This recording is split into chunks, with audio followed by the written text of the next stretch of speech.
Welcome to Live DAF, your online DAF Yomi Shir. Shalom Aleichem and welcome back to today's DAF Yomi Maseches Bava Basra DAF Hey. We are holding on the first line right on top here. Runya, so it was a fellow by the name of Runya. Akfe Ravina Ma'abaru Chaysa. Runya had a field, and on all four sides of his field, Ravina, the Amir Ravina, owned fields as well. And Ravina proceeded to erect a fence, a protective fence between his fields and Runya's field in the middle. So basically, Runya was now encircled from all four sides. Runya, Akfe, Ravina encircled him with a fence, Ma'abar Chaysev, on all four sides. Now, as we learned yesterday, if a fellow was fully protected and now benefits from that fence erected on his behalf, he's obligated to chip in, to pay 50% of the cost of the fence. And that's what happened here as well. Amar Lei, so Ravina turned to Runya. Interestingly, by the way, we learned about Mitzvah, you remember, that Runya was actually Ravina's sharecropper. So perhaps that happened before this story or later on. In any case, Amar Lei Havli Kama de Gadri. So Ravina approaches Runya with a request. Look, chip in, kavli kama de gadri, in accordance with what I spent on the fence, on the gather. Lo yahlei, he refused. Okay, at least give me what it would have cost to make a cheap fence, right? Havli lefit mei kanim bezoil. Okay, I would have made a picket fence. So chip in, right, in proportion to that. Lo yahlei, he refused to give him. Havli agar tirusa. Okay, at least what it would have cost to get a watchman, a guard, which is less than a picket fence. So contribute in accordance with that type of expense. Lo Yehuda refused to participate. Okay, one day you have a kagadar dikli. Ravina notices that Runya is picking his palm trees. Amalei Larise, so Ravina tells his sharecropper, who apparently was not Runya at this point, Zil shokal meneki burdahini, go grab a cluster of dates, which will sort of, wake him up. So he approached the property and he was about to take the Rama Bey Kala. So Runya starts yelling at him, get away. Oh, Amar Leis, Ravina turns to him, Golas Daitach. This is your undoing. You have just expressed your fervent wish that you wish to protect your property from intruders, right? The Meinach Nichalach, you're very satisfied by having that security and that protection. Okay, forget about people intruding. Suppose it was just an animal. Suppose these were goats coming in to consume your produce. Wouldn't you have to have some sort of protection? So you're having benefit. Be fair. Chip in. So Runya responds, no, if it's just goats, you can just yell at them. You don't need a fence. So Ravina tells him, okay, but at least you need somebody standing there. Don't you need a person that will yell at the animals? So bottom line, you're benefiting from my fence. Please chip in. Also come in the Rava. So he comes to Rava. Amalei. Rava tells Runya, Zil paise b'may defayis. You know what? I'll give you some advice. You can chip in accordance with the last offer that was offered by Ravina, which is the smallest amount, the whatever it would cost to have a person watching. So if he was willing to accept that lesser amount, go ahead and take advantage of that offer. Because really, if you like, because otherwise, the inen lachak dina, I'm going to apply on you the halacha Rav Huna libud Rabbi Yossi. Rav Huna's interpretation of Rabbi Yossi. So Rabbi Yossi told us yesterday you have to pay for everything, at least part of everything. And Rav Huna said, whatever the fence cost him. It was an expensive fence, you have to chip in 50% of that. So basically, if you'll take Ravina's discount offer to pay a very cheap fee, you'll come out ahead. Be lucky that he's accepting that offer, because otherwise you're going to have to pay big. Continues the Gemara with another story involving Runya and Ravina. So as explained, Runya had a field right in the middle, surrounded by Ravina's fields. Now there was another field outside this encirclement, meaning beside Ravina's fields. So that field which was adjacent to Ravina was up for sale. And guess who purchased it? Runya, he's not really an immediate neighbor. He's inside Ravina's fields. Now he's going and buying a field which is on the other side of Ravina's fields.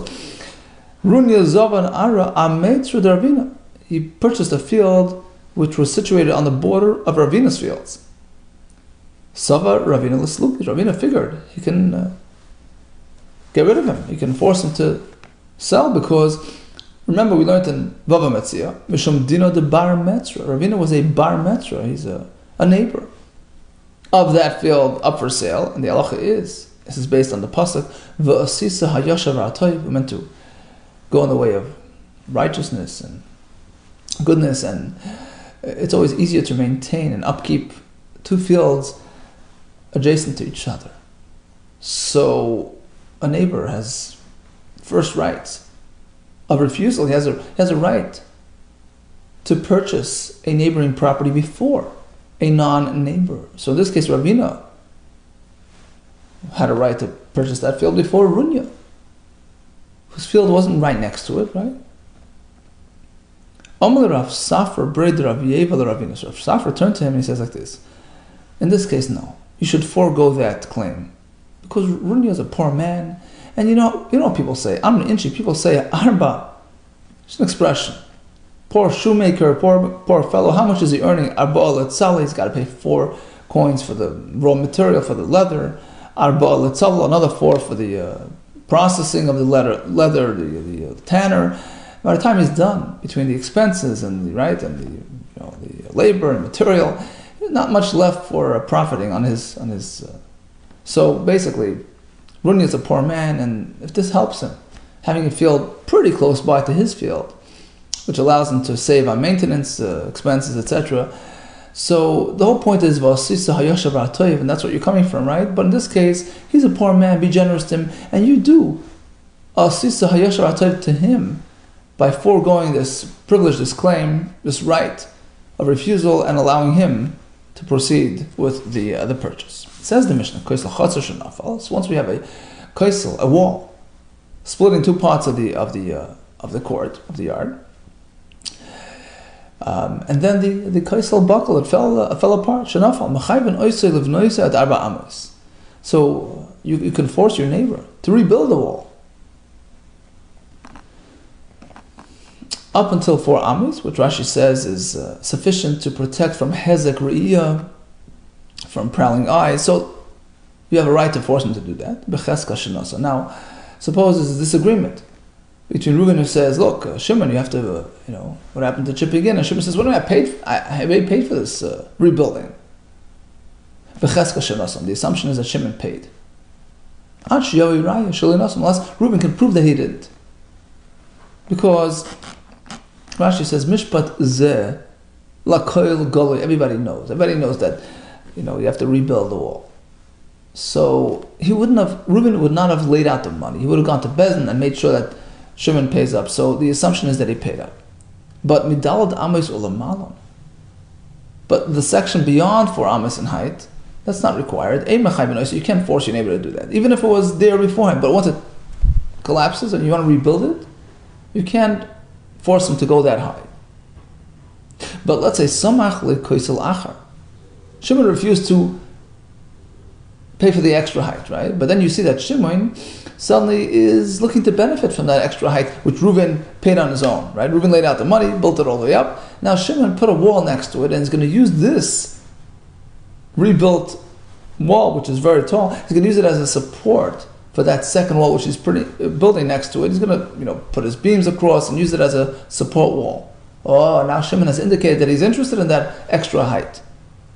Even if he hadn't yet run the ceiling beams across onto this wall, now he's got to pay up and chip in for the extra height as well. And now, let's say he claims he paid, and Reuben disagrees. The assumption is he didn't pay, because this is not a clear-cut halacha. We assume he didn't pay unless he proves that he did. That takes us into the next discussion. Reuben lent Shimon $1 million. You have 6 months to pay. Shimon now claims that he paid. Reuben, I paid you 4 months into the term. But before the time was up, I paid you already. And we don't believe him. Valavai, and Tosfos says there were Edom that he lent him the money, right? So now he claims that he repaid it before the due date. We don't trust that. Valavai shifra bezmanai.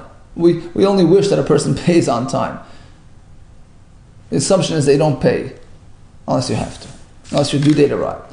Abai v'Rav Amrit Abai, they both disagree. Avad inish the par because Zimna, it could happen that a person pays early. Why? Zimnan, the Misram lezuzi, perhaps he encountered some money. Amar, he figured, Ezel ipari, let me just go pay him up already. So he doesn't, bug me later on. Tonight, let's go to the mission that we just learned. So you can compel him to rebuild the wall up until 4 amas in height. The assumption is that he paid it. Unless he can prove, Reuben can prove that he laid it out and he's still waiting for Shimon to pay. So that's Allah in the Mishnah. What exactly happened here? What's Shimon claiming? If Shimon says, look, I paid you bizmani. When you completed the wall, I paid you right away. Well then, Pshita, of course, obviously, why would you assume he didn't pay? Right? We know there's a Mishnah in Mesechus Shvois, right? That Reuben has a monetary claim against Shimon, who totally denies it. Shimon is believed. So it must be that wasn't so simple. Rather than pretending that he paid after the fact, when the payment was due, he's claiming that he paid before he was really obligated to pay, while the building was still happening, while the construction was still ongoing. I paid you in the middle of this month, before payment was due. And what does the Mishnah say? We take his word for it. Apparently a person can claim that he paid early. Well, no, here it's very different. It's not early at all. The kol shafa v'shafa zimni, every row, he's supposed to be paying per row. Meaning, as soon as the fellow finished one course of bricks, you should have paid him for it. He doesn't have to lay out the money for you. You're partners. You should be both chipping in equally. So as soon as he finished the second, you should have paid him right away. So anytime along this process, right, if Shimon says he paid, it's pretty much la'achar zman, it's pretty much post due date, in which case we assume that he's right. And this doesn't relate to our discussion of whether or not a person pays before he's obligated. He was obligated to pay as soon as a person puts up a section. Tashmai comes another right from the next part of the Mishnah. Regarding the extra height on the wall, we don't obligate him to pay. And in fact, the assumption is he didn't pay. Unless he can prove that he did. What exactly is he saying? Is he claiming that he paid when the wall was complete? So why is he not believed?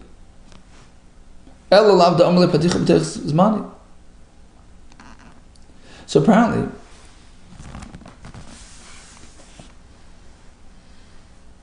what he's saying is, look, I paid you before you finished the wall, right? Alma lo yovid inish the par begazimne, and the Mishnah says he's not believed. Apparently, the person is not believed to claim that he paid prior to his due date.